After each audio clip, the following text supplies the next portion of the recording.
तो स्टूडेंट, जैसा कि आप जानते हैं हम यहाँ पढ़ रहे हैं 10th एनसीईआरटी का मैथ।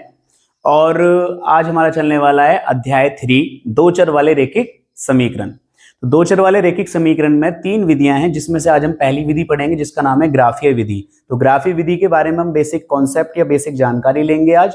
और उस वीडियो में आगे बढ़ने से पहले हमारे चैनल को सब्सक्राइब कर लें, वीडियो को लाइक कर दें, ठीक है ना। चलते हैं वीडियो में। तो ग्राफीय विधि, ग्राफीय विधि में दो तरह के हल होते हैं। एक होता है आपका संगत हल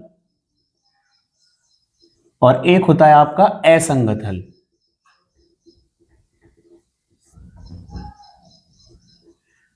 संगत हल और असंगत हल दो हल होते हैं, जिसमें आपकी जो विधियां हैं वो तीन समझ लीजिए। जैसे ग्राफीय विधि में आप तीन तरह के हल आ सकते हैं। एक आ सकते हैं केवल एक हल,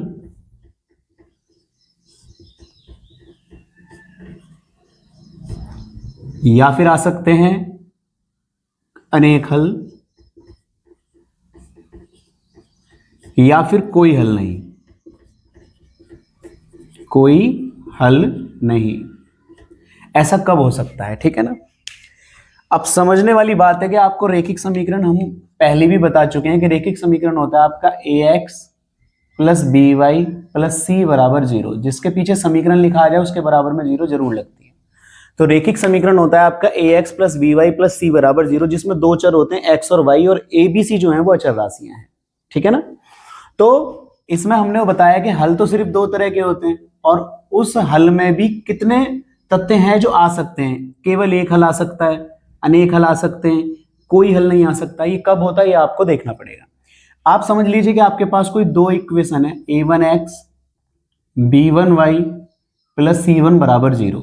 एक आपके पास इक्वेशन ये है, एक आपके पास इक्वेशन है a2x b2y प्लस c2 बराबर 0। ये आपके पास सेकंड इक्वेशन है। अगर इस तरीके के दो इक्वेशन है तो आपके पास मान होंगे a1 का, b1 का, c1 का। एक होगा a2 का, b2 का और c2 का। इस तरीके से आपके पास ये सब मान होंगे। तो हमारी तीन विधियां आती है कि अगर केवल एक हल होगा तो वो आपको क्या करना पड़ेगा, दोनों रैखिक समीकरणों के जो गुणांक है उनका आपको क्या निकालना पड़ेगा, अनुपात निकालना पड़ेगा। मान लीजिए आपने a1 बटे a2 निकाला और b1 बटे b2 निकाला और c1 बटे c2 निकाला, ठीक है ना।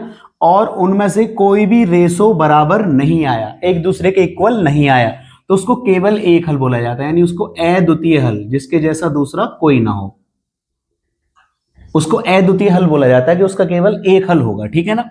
अनेक हल का क्या मतलब है कि जब हम अनुपात निकालें a1 बटे a2, b1 बटे b2 और c1 बटे c2, और वो तीनों ही आपस में बराबर आ जाएं। अगर तीनों ही आपस में बराबर आ जाते हैं तो उनके अनेक हल होते हैं, क्योंकि अगर दो अनुपात बराबर आ रहे हैं तो वो समीकरण एक दूसरे के बराबर रहेंगी, और एक दूसरे के बराबर रहेंगे तो उनके अनेक हल होंगे, ठीक है ना।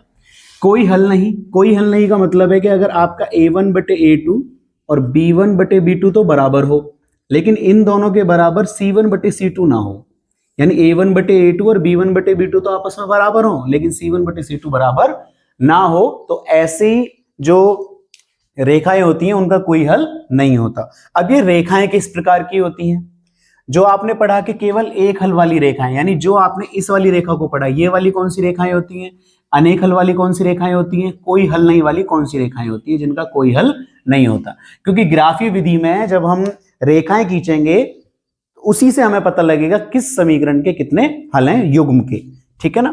तो जो केवल एक हल होता है, जिनका केवल एक हल होता है, इन्हीं के आगे लिख देते हैं। जिनका केवल एक हल होता है वो वाली रेखाएं कौन सी होती हैं, वो वाली रेखाएं होती हैं एक बिंदु पर प्रतिच्छेद करने वाली रेखाएं। एक बिंदु पर प्रतिच्छेद करने वाली रेखाएं, जिनका केवल एक हल होता है वो एक बिंदु पर प्रतिच्छेद करती हैं। अनेक हल वाली क्या होती हैं, जो अनेक हल होते हैं, जिनके अनेक हल वाली जो रेखाएं होती हैं वो संपाती रेखाएं होती हैं। कैसी रेखाएं होती हैं, संपाती रेखाएं। जो दोनों रेखाएं होंगी वो कैसी होंगी, संपाती। और जिनका कोई हल नहीं होता है वो होती हैं समांतर रेखाएं। कैसी होती हैं, समांतर रेखाएं, ठीक है। इससे हमें क्या पता लगता है, अब हमारी सिर्फ एक चीज रह गई, हमें ये तो पता लग गया कि जिसके तीनों अनुपात बराबर नहीं होंगे उनका केवल एक हल होगा और वो एक बिंदु पर प्रतिच्छेद करने वाली रेखाएं होंगी। जिनके तीनों अनुपात बराबर होंगे अनेक हल होंगे और वो रेखाएं संपाती होंगी, और जिनके तीनों में से दो बराबर होंगे लेकिन C1 बटे C2 बराबर नहीं, उसका कोई हल नहीं होगा और वो समांतर रेखाएं होंगी। अब बात आई कि संगत हल कौन से होते हैं? असंगत। असंगत हल वो होता है जिसका कोई हल नहीं होता है, और संगत हल वो होते हैं जिनके हल निकाले जा सकते हैं। तो हल किस किस के निकाले जा सकते हैं? इसमें भी एक हल आ रहा है, इसमें अनेक हल आ रहे हैं, लेकिन इसमें कोई हल नहीं है। तो ये वाला जो होता है ये असंगत होता है। कैसा होता है? असंगत। और ये दोनों कैसे होते हैं? आपके संगत होते हैं, ठीक है ना। अब हम इन सभी को, जो हमने ये ग्राफ बनाया है, अब हम इस सबको एक टेबल में पढ़ते हैं, जिससे आपको पता रहे कि हमारे जो है ना एक साथ सारी चीजों को समझना कितना आसान हो जाएगा, ठीक है। तो हम आगे टेबल पढ़ते हैं। तो हमने दो समीकरण युग्म ले लिए हैं, A1 B1 C1 A2 B2 C2। अब उससे हमें तीन हिस्से मिलते हैं निकालने के लिए। पहला मिलता है A1 बटे A2 बराबर B1 बटे B2 और बराबर C1 बटे C2। एक लिख लेते हैं, A1 बटे A2 बराबर B1 बटे B2 और नॉट इक्वल टू C1 बटे C2। एक में तीनों को बराबर लिख लेते हैं, तीनों बराबर लिख चुके हैं, और अब की बार तीनों बराबर नहीं लिखते हैं, ठीक है। तो यही तीन कंडीशन होती है, हमेशा याद रखनी, ठीक है ना। ये वाली कंडीशन में हमने आपको क्या बताया था कि अगर तीनों बराबर होंगे, अगर तीनों बराबर होंगे तो वो रेखाएं कौन सी होंगी? वो संपाती रेखाएं होंगी दोनों, जो युग्म होगा संपाती रेखाएं। और जिसमें आगे वाले दो बराबर होंगे लेकिन C1 बटे C2 बराबर नहीं होगा, वो रेखाएं कैसी होंगी? वो समांतर रेखाएं होंगी। कैसी रेखाएं होंगी? समांतर रेखाएं होंगी, ठीक है ना। और जिसके तीनों ही बराबर नहीं होंगी, वो सिर्फ एक ही बिंदु पर प्रतिच्छेद करती होंगी। किस पर? एक ही बिंदु पर, एक ही बिंदु पर प्रतिच्छेद करती हैं, सिर्फ एक बिंदु पर, ठीक है ना। एक ही बिंदु पर प्रतिच्छेद करती हैं। अब आते हैं हम इनके कितने हल होते हैं। देखिए, संपाती रेखाओं के अनेक हल होते हैं। कितने? अनेक हल होते हैं, याद रखना है।